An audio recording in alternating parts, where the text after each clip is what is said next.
On voice வீடியோஸை like பண்ணுங்க, share பண்ணுங்க, சப்ஸ்கிரைப் பண்ணுங்க அண்ட் மறந்துடாம பெல் பட்டனை பிரஸ் பண்ணுங்க. தமிழ் உறவுகளுக்கு வணக்கம். இன்று நம்மோடு இணைப்பில் இருப்பவர் the top political analyst from India, the one and only mister Shekhar Iyer அவர்கள். சார் வணக்கம், எப்படி இருக்கீங்க? வணக்கம் டாக்டர் கணேஷ், வணக்கம். நல்லா இருக்கேன் சார். தமிழ்நாட்டில் எலெக்ஷன் திருப்பி வரும்னு மிஸ்டர் ஸ்டாலின் சொல்கிறாரு சார், எப்படி சார் பார்க்குறீங்க? வாய்ப்பு இருக்கா, இல்லாட்டா ஒரு விரக்தியில் சொல்கிறாரு அப்படின்ற மாதிரி பார்க்குறதா? இப்போதாங்க தேர்தல் பிடிச்சிச்சு. என்ன 10 தேதி இப்போதான் கவர்மெண்ட்டே வந்துச்சு. ஜூனில் இல்லை, மேல வந்தாங்க. இப்போ என்ன ஒரு 45 டேஸ், ஒரு 50 டேஸ் கிட்ட போயிட்டுருக்கு. இதுலேயே உடனடியாக எல்லாம் மாறி போயிடும், எல்லா கவர்மெண்ட்டு கவுந்தரும், மக்கள் அதிருப்தி ஆயிட்டாங்க. அது எனக்கு அது சரியா, அது இட்ஸ் நாட் த ரியாலிட்டி. சரி. ஆன் த அதர் ஹேண்ட் பார்த்தீங்கன்னா, டெய்லி அவர் கன்சாலிடேட் பண்ணிட்டே போகிறார் விஜய். அதாவது அவர்கிட்ட அனுபவம் இல்லை, அவரோட அமைச்சர்கள்ட்ட அனுபவம் இல்லை, எல்லாரும் புதுசு, அதெல்லாம் இருக்குது ஒரு பக்கம். ஆனால் அதே நேரத்தில் போக பார்த்தீங்கன்னா அவர் இதுவரையில் எடுத்த முடிவுகள், கவர்மெண்ட் டெசிஷன்ஸ், இதில் இந்த மக்களுக்கு என்ன படுறது என்னன்னா, ஏதோ சின்சியரை மாற்ற பார்க்குறாருன்னு வருது. He wants to do something different. ஒரு சின்சியாரிட்டி இருக்கு. ரெண்டாவதுங்க, பெரும்பாலும் மக்களுக்கு படுறது என்னன்னா, ஊழலுக்கு எதிர்த்து இவர் போராட தொடங்கிட்டார். எவ்வளவு சக்சஸ் இவருக்கு கிடைக்கும், ஊழல எப்படி கட்சிக்காரங்களும் ஊழல் பண்ணாம இருக்கிறது எப்படி தவிர்ப்பாரு, என்ன செய்வாரு, அது கேள்வியில பல கேள்விகள் வரலாம். ஆனா இவரோட போர் இருக்கு பாருங்க, ஊழலுக்கு எதிர்த்து ஒரு போராட்டம், அது நல்லா தொடங்கிட்ட மாதிரி தான் இருக்குது. அதுல எனக்கு சந்தேகம் வரல. அதனால ஆனா இவருக்கு ரொம்ப எதிர்நீச்சல் போட வேண்டி இருக்கும். ஏன்னா நீங்க ஊழலுக்கு எதிர்த்து போகும்போது வெறும் ஒரு பொலிட்டிக்கல் கட்சிகளோட ஊழல் பத்தி இல்ல, அந்த சிஸ்டத்திலே நிறைய பேர் இருப்பாங்க. அவங்க they will be a drag, they will oppose you, they will create problems. ஒரு பக்கம். இன்னொரு விஷயம் நான் இருக்குனாங்க, எது ஸ்டாலின் பயப்படுறாருன்னா, திமுக தலைமையில கூட்டணி உடைஞ்சு போச்சு. இப்போ எல்லாரும் அங்கே போயிட்டாங்க. இப்போ புதன்கிழமை தமிழ் வெற்றி கட்சி தலைமையில ஒரு கூட்டணி உருவாகிறது. நான் கேள்விப்பட அது வெற்றி கூட்டணினே சொல்ல போறாங்க. இப்போ இந்திய கம்யூனிஸ்ட் கட்சிகள், இப்போ திருமாவளவன் கட்சி கூட அதில் பார்ட்டிசிபேட் பண்ண போறது, இந்தியன் முஸ்லீம் இருக்குது. அப்ப பாத்தீங்கன்னா ஒரு புது ஆளும் கூட்டணி வந்தாச்சு. இந்த சூழ்நிலையில திமுக பல தலைவர்கள் கேடருக்குள்ளே ஒரு ஃபியூச்சரை பத்தி ஒரு சந்தேகம் வந்துருச்சு. எனவே உதயநிதி இந்த கட்சியை மீட்டிங் முன்னாடி கொண்டு போக முடியுமா? ஸ்டாலின் அவரே தோத்து போயிட்டாரு. திருப்பி இந்த இடைக்கால தேர்தலில் எங்கேயாவது அவர் கேண்டிடேட்டா வருவாரா? அப்படி வர்றதுக்கு அந்த கான்ஃபிடன்ஸ் அவருக்கு இருக்குதா? இப்போ நேரு மாதிரி தலைவர்கள்லாம் சொல்றாங்க, இல்லை இவர் நேரு சொல்றாரு, இல்லை இவர் திரும்பி வந்துருவாரு, ஸ்டாலின் திருப்பி அவைக்கு வருவாரு. அவ்வளோ எதுவுமே எனக்கு அவ்வளோ ஈஸியா படலை.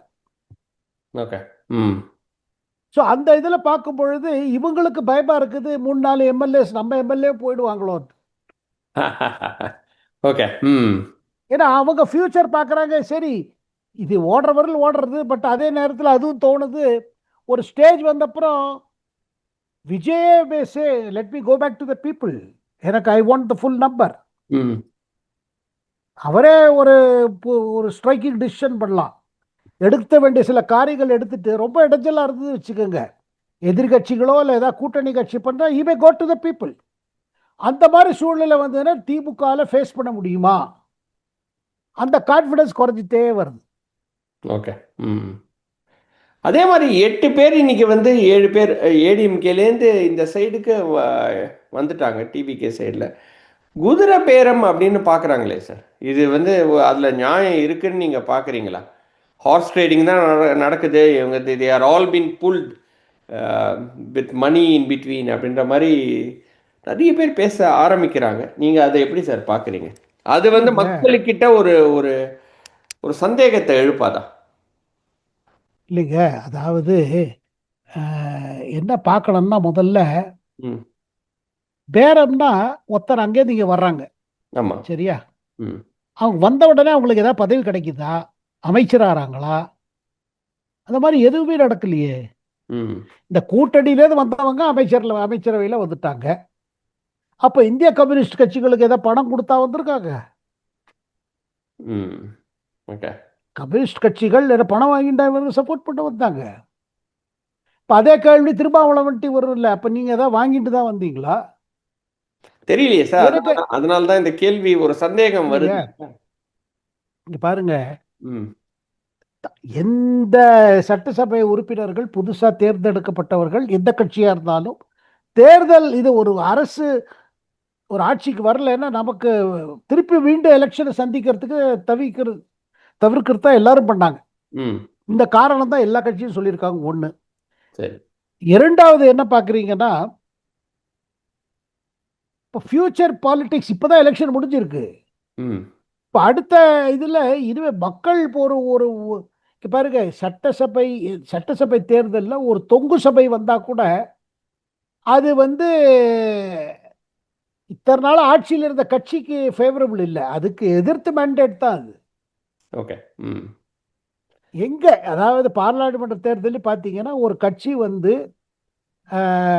திருப்பி வரல வச்சுக்கோங்க, ஆனால் தொங்கு சபையாக இருந்தால் கூட அந்த கட்சிக்கு சப்போர்ட்டில் இருக்குன்னு சொல்ல முடியாது. சரி. ஓகே. அந்த கட்சிக்கு எதிர்த்து இந்த கட்சி வேண்டாம் தானே இன்னொரு கட்சி இது பண்ணியிருக்காங்க. அதில் வந்து நீங்கள் பார்க்கும் பொழுது இவங்க எல்லாருக்குமே ஃபியூச்சர் பற்றி கவலையாக இருக்கு. அதில் என்னங்க பேசிக் விஷயம் என்னன்னா, தமிழ்நாடு அரசியலில் பெரிய மாற்றத்துக்கு காரணம் சிறுபான்மையர் ஓட்டு, தலித் ஓட்டு, சில ஓபிசி ஓட்டு, இது முழுமையாக அப்படியே திமுக சைடில் அந்த பக்கம் போயிடுச்சு. ம். திமுக, அதிமுக, ஏன் திருமாவளவன் கட்சி கூட சொல்லணும், அவங்க எல்லாம் அந்த பக்கம் போயிடுது, விஜய் பக்கம். கிறிஸ்திய சமுதாயத்தில் 80% பார்த்தீங்கன்னா அது இந்த பக்கம் போயிடுது. அதே மாதிரி சொல்கிறாங்க 50% இஸ்லாமியர் ஓட்டு போயிடுத்துக்கிறாங்க. ம். இளைஞர்கள் ஓட்டு, மகளிர் ஓட்டு எல்லாமே அட்ராக்ட் பண்ணியிருக்காரு. அப்படி இருக்கும்பொழுது இதை தவிர்த்து நாம் என்ன அரசியல் செய்வது, எப்படி செய்வது, நம்மளால முடியுமா? அந்த கான்ஃபிடன்ஸ் இன்னும் எதிர்கட்சியான பிரபல எதிர்கட்சியான டிஎம்கேக்கு வரல இன்னும். அண்ட் அதே நேரத்தில் திருப்பி தேர்தல் வந்துடுறது, இது போயிடும், இந்த அரசு நீடிக்காது அப்படியெல்லாம் சொல்லும் பொழுது பார்க்கும்போது தன் கேடரை கூட வச்சுக்கிறதுக்கு இப்போ அட்டெம்ப்ட் இது ஒன்று. இரண்டாவது, அவர் சொல்ற திட்டங்கள் புதுசு புதுசாக சொல்றாரு. ஒன்றும் இல்லைங்க, தமிழ்நாட்டில் இனிமே எந்த பேருந்து வாங்கினாலும் ஒரு ஏசி பேருந்து வேணும். ம். தமிழ்நாடோட கண்டிஷனுக்கு, கிளைமேட்டிக் கண்டிஷனுக்கு, கொளுத்துற வெயில் வருடம் ஃபுல்லும் இட் இஸ் தமிழ்நாடு வெதருங்கிறது என்னங்க, ஆமா. Hot hotter hottest, hot and humid sir. Hot hotter hottest. ஆமா. இதை தவிர்த்து வேற வெதர் சேஞ்சே கிடையாதுங்க. இந்த நடுவில் மழை பெய்யும். இப்போ அவர் ஒரு இன்னைக்கு முடிவு எடுத்திருக்காரு, இனிமேல் புது பேருந்துகள் வாங்கும்போது ஏசி பேருந்து தான் வாங்கணும். ம். தமிழ்நாடு முழுக்கமும், ம். அது நகரப்புற பேருந்தாக இருக்கலாம், இல்லை கிராமப்புற பேருந்தாக இருக்கலாம், ரூரல் ஏரியா இருக்கலாம், new buses will have to be AC buses. இது பெரிய டிசிஷன். ஆமா. நிச்சயமா. காரணம் இது லைஃபோட குவாலிட்டி ஆஃப் லைஃப் இம்ப்ரூவ் பண்ணுறது. இப்போ நிச்சயமா. பாருங்க, இந்த ம். எலக்ட்ரிக் ட்ரெயின் இருக்கும் பார்த்தீங்களா, ம்.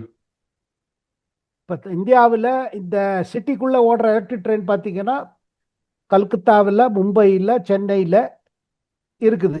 ம். ஸோ அந்த இருக்கும் பொழுது பார்த்தீங்கன்னா அப்போ அந்த 3 இதில் இருக்குது, இந்த 3 தலைநகரில். ம். அப்போது நாம் என்ன பார்க்குறோம், அதில் அங்கெல்லாம் பாருங்க எலக்ட்ரிக் ட்ரெயின் இந்த வெதரில், கல்கத்தா வெதரும் சரி, பாம்பே வெதரும் சரி, டெல்லி வெதரும் சரி, அந்த எலக்ட்ரிக் ட்ரெயின் எல்லாம் ஏசி கிடையாது. ஆமா. ம். இப்போ கடந்த ஒரு 5 வருஷமாக பார்த்தீங்கன்னா எல்லாம் ஏசி ட்ரெயின் ஆகிட்டு இருக்கு. அண்ட் மும்பை வெஸ்டர்ன் ரயில்வேல பார்த்தீங்கன்னா எல்லாமே இப்போ இதாகிட்டு இருக்கு, ம். ஏசி வண்டியாக மாற்றுறாங்க. ம். ஏன்னா மக்கள் தே வாண்ட் தே ஏன்னா 1 hour போகிறீங்கன்னா அது எப்படி ஒரே வேர்த்து கொட்டின்னு எப்படி போவீங்க ட்ரெயினில்? நிச்சயமா. எல்லாரும் அந்த வாசலில் வந்து நிற்பாங்க, அந்த காற்று படட்டும்னு ம். ஒரு கையில் தொங்கிண்டு. ஸோ இதெல்லாம் மாறிட்டு இருக்கு, every thing is changing. So இந்த மாதிரி சில முடிவுகள்ங்க.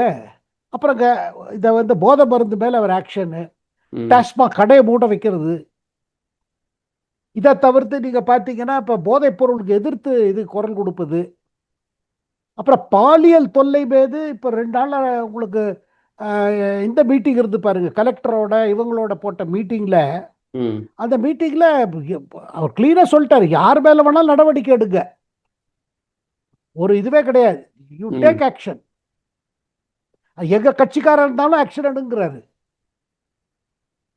இந்த மாதிரி ஸ்டாலின் ஒரு பொழுது சொன்னது இல்லையே, ஒரு நிச்சயமா. பொழுது செஞ்சதும் இல்லையே. ம் ஸோ இதெல்லாம் பார்த்தீங்கன்னா இப்போ வரப்போகிற பாலிடிக்ஸ் வந்து கட்டாயமாக people are going to give chance to Vijay. ஒன்று. ம் இரண்டாவது, இதெல்லாம் பார்க்கும்பொழுது அவ்வளோ சீக்கிரம் இடைக்கால தேர்தல் வரவே வராது. ஓகே. ம் இட் வில் நெவர் கம். போக போக விஜய் கன்சாலிடேட் பண்ணிட்டு போகிற மாதிரி தான் எனக்கு படுது.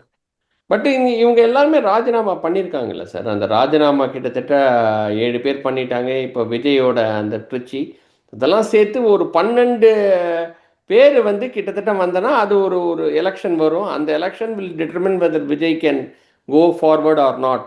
அதை நம்பி தான் வந்து மிஸ்டர் ஸ்டாலின் சொல்றாரோ அப்படின்ற ஒரு கொஸ்டினும் வருது. அதே இல்லை மாதிரி அவர் ம் இல்லை, அவர் வந்து நம்பிக்கையில் சொல்லலை, ம் தன் கட்சிக்காரங்களோட இதை கொஞ்சம் மனோபலத்தை தூக்கி வைக்கணும்னு பார்க்குறாரு. ஓகே.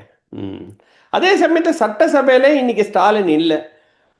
அவர் ஒருவேளை இந்த 7 கான்ஸ்டிடன்சி எலெக்ஷனில் போட்டி போடுவாரோ, கே நேரு வந்து அதை வந்து ஹிண்ட் பண்ணியிருக்கிறாரு. மிஸ்டர் ஸ்டாலினும் அதை வந்து ஸ்டாப் பண்ணலை, இல்லை நான் நிற்கலை அப்படின்றதும் சொல்லலை. நீங்கள் எப்படி சார் பார்க்குறீங்க? இல்லைங்க, அவர் தன் சொந்த தொகுதியிலே தோத்து போனது அவருக்கு பெரிய ஒரு ஷாக். ஆமாம். ம் தான் தொகுதிக்கு இவ்வளோ பார்த்துட்டோம், முதல்வராக இருந்து எல்லாம் பார்த்துட்டோம், ஆனால் இவ்வளோ இப்படி தோத்துட்டோமே, ஒரு 10,000 கிலோ ஓட்டில், லெஸ் தென் 10,000 ஓட்டில் தோத்துட்டோமே, ம் அவருக்கு பெரிய ஷாக் இருக்குது, வருத்தம் இருக்குது, அவருக்கு புரியல. அதை விட அவங்க மனைவி துர்கா ஸ்டாலின் அவங்களுக்கும் புரியல. ஏன்னா ம் அவங்க தான் அந்த கான்ஸ்டிடுவன்சிக்கு ஃப்ரீக்வெண்ட்டாக போவாங்க. ஆமாம். ம் ஸோ இந்த மாதிரி நமக்கு ஒன்று ஃபீட்பேக் கிடைக்காம, இந்த மாதிரி கிரவுண்ட் லெவல் இது மாதிரி இல்லாமல் இப்படி ஆயிடுத்து, ம் ஏன் இப்படி நமக்கு ஆச்சு, அந்த இதில் இருக்காங்க. ரெண்டாவது, இடைக்கால தேர்தல் நிற்கிறதுக்கு தைரியம் வேணும். ம் ஆமாம். ஏன்னா இப்போ தோத்துட்டாங்கன்னா இருக்கு, மிகப்பெரிய பிரச்சனை திருப்பி ஆகிடும். திருப்பி ரெண்டாம் தரம் ஆச்சுன்னா இன்னும் கிரைசிஸ் ஆகிடும். ம் எக்ஸாக்ட்லி. பட் அப்புறம் அப்போ பாருங்க, வந்து இப்போ இடைக்கால இல்லை தேர்தலில் வந்து தாவேக்காக்கு தான் அட்வான்டேஜ் இருக்கும்னு நீங்கள் பார்க்குறீங்களா சார்? எப்படி? கட்டாயமாக இருக்கும் சார். காரணம் என்னன்னா, பீப்புள் ஹவ் நாட், இப்போதான் people have given that mandate. ஆமாம். ஒரு ம் ட்ரஸ்ட் இப்போ தான் கிளம்பி இருக்கு, ஒரு நம்பிக்கை இப்போ கிளம்பி இருக்கு. ம் ஒரு ஒரு 10 நாளில் 15 நாளில் ஒரு மாசத்துல மைண்ட் மாறிடும் ஓட்டர்ஸ்க்குங்கிறது நான் நினைக்கல. இன்ஃபேக்ட் இவர் விஜய் போய் சொன்னார்னா, எனக்கு இன்னும் எனக்கு இது கொடுங்க, ஸ்ட்ரென்த் கொடுங்க, அதனால தான் என்னால் பண்ண முடியலன்னா, அது இன்னும் people will believe that. Okay. Okay. இப்போ இவங்களே முதல்ல இன்னும் 6 மாதம் இதை பற்றி பேச மாட்டோம்னு சொன்னாங்க. ஆமாம். ஸ்டாலின்னு சொன்னார், உதயநிதி, ஆனால் அப்போ உடனே பேசும்படியாயிடுது. இவங்களுக்கு survival of the party. Sir சர்வைவல்னு பேசும்போது ஏடிஎம்கே கிட்டத்தட்ட எல்லா மினிஸ்டர்ஸும் இங்கே இருக்கிற விஜயபாஸ்கர் 2 விஜயபாஸ்கர் 4 பேர் எல்லாரும் கைண்டு போய்கிட்டே இருக்காங்களே சார். கிட்டத்தட்ட 7 பேர் போயாச்சு, ப்ளஸ் 1 ட்ரிச்சியோட சேர்த்து 8 பேர் வந்து 8 கான்ஸ்டிடன்சி எலெக்ஷன் இருக்குது. ஏடிஎம்கே இதுக்கு மேலே சர்வைவ் ஆகும் நீங்கள் பார்க்குறீங்களா? எடப்பாடியும் அதை புரிஞ்சிக்க மாட்டேங்கிறாரு. அவர் வந்து ஒரு காம்ப்ரமைஸ் பண்ணுறதுக்கு ரெடியாக இல்லை. எப்படி சார் பார்க்குறீங்க ஏடிஎம்கேவோட ஃப்யூச்சர்? நீங்கள் இதுதான் ரொம்ப அன்ஃபார்ச்சுனேட். அதில் நீங்கள், எனக்கு ஞாபகம் இருக்குது டாக்டர் கணேஷ், தொடர்ந்து நீங்கள் நம்ம டிஸ்கஷன் பண்ண போது போன வருடம்லாம் பார்த்தீங்கன்னா இந்த ரன்னப்பில் இதே கேள்வி கேட்டீங்க. ம் எடப்பாடி யார் ஏன் விட்டு கொடுக்க மாட்டேங்கிறாரு, ஏன் கொஞ்சம் காம்ப்ரமைஸ் பண்ண மாட்டேங்கிறாரு, ஏன் எல்லாரும் இந்த ஒருங்கிணைப்புக்கு எதிர்த்து இருக்காரு, எல்லா ம் கட்சியும் ஒன்றா வரணும், கட்சிக்காரர்கள் வரணும், அப்போ தான் உங்களுக்கு எம்ஜிஆர் ஜெயலலிதாவோட இதை வச்சுட்டு முன்னாடி போக முடியும், பல முறை நீங்கள் சொன்னீங்க. ஆமாம். பட் எடப்பாடியார் என்ன நினைச்சாரு, தன் பேர்ல தான் தான் விட்டு கொடுத்த இந்த போராட்டமே தன் தலைமைக்கு தான். ம் அதுல என்ன ஆயிடுச்சு, ஒரு சுச்சுவேஷன் வந்து அவரால் இந்த விஜய் வந்த புயல்ல தாக்கு பிடிக்க முடியல. ம் அதுக்கு பிறகு இப்ப இருக்கிற நிலைமை இருக்கு பாருங்க, அவரும் விட மாட்டேங்கிறாரு. சரி, இந்த ரிபல்ஸ் மேலெல்லாம் ஆக்ஷன் எடுக்கலன்னாரு. அதுக்கப்புறம் வேலுமணி பார்த்தாரு, ஒன்றும் இங்க ஒன்றும் ஆக போறது இல்லை, சரி நம்ம வெளியில போலாம்னு வெளில போயிட்டார். ம் இன்னைக்கும் வேலுமணி இதுல ஏதோ பேசி இருக்கிறாரு. அதாவது வந்து எகெயின்ஸ்ட் எடப்பாடியாருக்கு எகெயின்ஸ்டா இன்னைக்கு இப்போ ஜஸ்ட் நவ் நியூஸை பார்த்துட்டு தான் சார் வந்தேன். அவர் வந்து he is not very happy. Maybe இந்த 2 விஜயபாஸ்கர், விஜயபாஸ்கர், எம்ஆர் விஜயபாஸ்கரை தொடர்ந்து அவரும் போகிறதுக்கு நிறைய வாய்ப்புகள் இருக்குது அப்படின்ற மாதிரி தான் நம்ம இல்லைங்க, பார்க்கணும். அதுல இல்லைங்க, என்ன நடந்ததுக்குன்னா, ம். இது அதிமுக தலைவர்கள் என்ன சொல்றாங்க, நாமளும் எதிர்க்கட்சி திமுக எதிர்த்து போட்டிட்டோம். ம். ஓகே, நம்ம தான் நியரஸ்ட் ரைவல்னு நினைச்சுன்னு போட்டிட்டோம். ஆமா. ம். விஜயும் கட்சியும் எதிர்த்து இருந்தது, நாமும் எதிர்த்து இருந்தோம், திமுகவை எதிர்த்து இருந்தோம், ம். விஜயும் எதிர்த்து இருந்தோம். ஆனா அதிகமாக நம்ம திமுக எதிர்த்து. தேர்தல் வந்த பிறகு எப்ப விஜய்க்கு நம்பர் இல்லையோ, we would have been natural allies. But அந்த நேரத்தில் நம்ம வந்து திமுகவோட பேசி கூட அரசு அமைக்கலாம்னு யோசிக்க ஆரம்பிச்சிட்டோம். அது did not go down well with some other leaders as well as with cadre. Correct. ம். அது ஒரு பேக் ஃபயர் ஆயிடுச்சு. அதுல ரெண்டாவது, இவர் இன்னும் காம்ப்ரமைஸே பண்ணல. இனிமே இங்க தங்கி இருந்து என்ன பண்ணுவது? ம். ஸோ அதனால தான் இப்போ நிறைய பேர் கிளம்புறாங்க. ஏன்னா தே டோன்ட் ட்ரஸ்ட் எனிமோர் எடப்பாடியார் லீடர்ஷிப். ஏன்னா அவங்கள தொடர்ந்து லோக்சபா தேர்தல் பார்த்தாங்க, இப்போ சட்டசபை தேர்தல் பார்த்தவங்களால முடியல. ம். தன் தொகுதி ஜெயிச்சிட்டாரு, ஏதோ பண்ணிட்டாரு. பட் ஸ்டில் என்ன எதிர்பார்த்தாங்களோ அது நடக்கல. நம்மளே டிசப்பாயிண்டட். நிச்சயமா. ரைட். Okay, super sir. ரொம்ப ரொம்ப நன்றி நம்மளோட கொஸ்டின்ஸ் எல்லாம் ஆன்சர் பண்ணதுக்கு. I know it is very late இந்த night. Thank you very much for your time. இன்னொரு வீடியோவில் சந்திக்கிறேன். அதுவரை நன்றி, வணக்கம் சார். நன்றி, வணக்கம்.